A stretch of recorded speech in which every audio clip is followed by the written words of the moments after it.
So, just continuing on from the last move. So say Chris is inside my close guard. We're here, okay? I make the 2-on-1 grip, that laser guard grip, bring the arm across, about to start working open guard. Chris stands up. From his position now, he breaks grips. And now from here, if you've noticed, he stood up with the other leg forward. A lot of people, when they stand up in headquarters, it's their right leg forward, and we're used to going shin to shin from that position. Now he stood up with the other leg. So what I'm thinking about is, I still want to transition to like a sit-up guard, so I'm pushing to come up, and I end up here.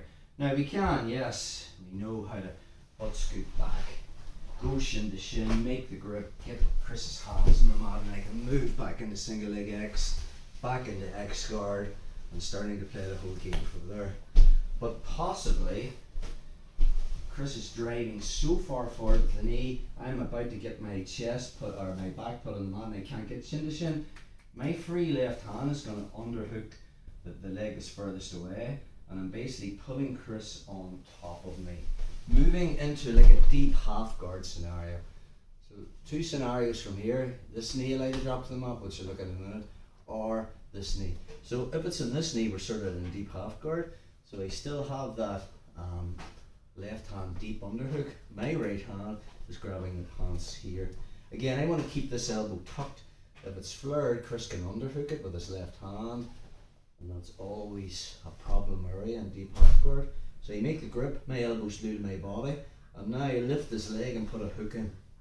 Once I'm there, my second foot comes up. I'm just continually elevating Chris. Once I get his foot in the air, again, and this hand's just moderating, and Chris tries to back step off, I'll go with him, and I'm coming to my knees. If he's not, I'm keeping this grip, and now this hand comes across, and now I just kind of pull myself under him, and we're coming up. So if he stays with his hands on his mat and his knee in the mat, we've already addressed this issue. I switch to X guard, and then I lift this leg over my head and start working the crab rides and things from that position. Just on this side there. So Chris is inside my guard. Just go from the start. Perfect. I'll make 2-on-1.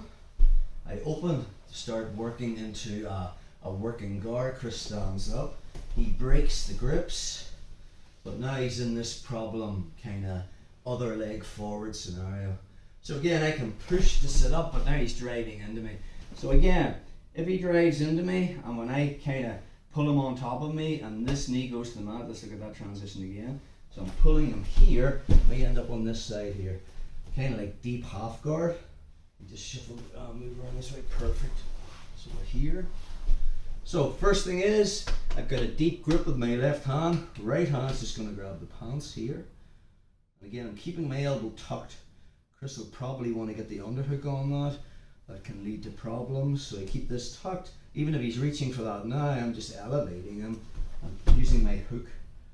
So again, once I have that, second one comes in, and I'm just climbing with my hooks. Once I have that and this leg elevated, my hand's coming over, and now I just transfer his weight. Notice where his left foot's off the mat.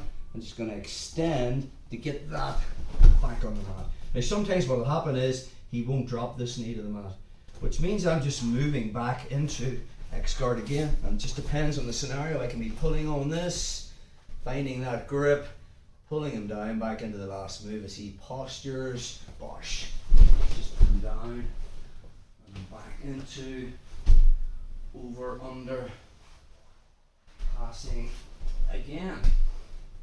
The other scenario that can happen is when I pull him on top of me, he's there, bro. Go for my knees again, perfect. He might keep his other knee up. So start to work my 2-on-1 grips. When I open to start working open guard, Chris stands up, he puts that other leg forward. Again, I'm coming up. He's driving into me. So this time when I pull him on top of me, this time Chris keeps his right leg up, okay? As I pull him down, he'll drop his left knee to the mat, and we end up in this position here. So again, it's easy to get the X guard if this is the scenario. We're pretty much nearly there anyway. Right hand goes in the lat. I move back, putting in my X guard hooks, building a base. So from there I build a base from my shoulder to my elbow, and now that's an easy passive. Okay, crab right is there again, so you just put the hook in, bring him forward, take him down, we're back into the game. So really there's two pathways there. When he drives in on that opposite side, we can pull him into deep half. If he drops his knee to the mat, we still make the transition from deep half to X guard, or if he drops his other knee, it's an easy transition to X guard.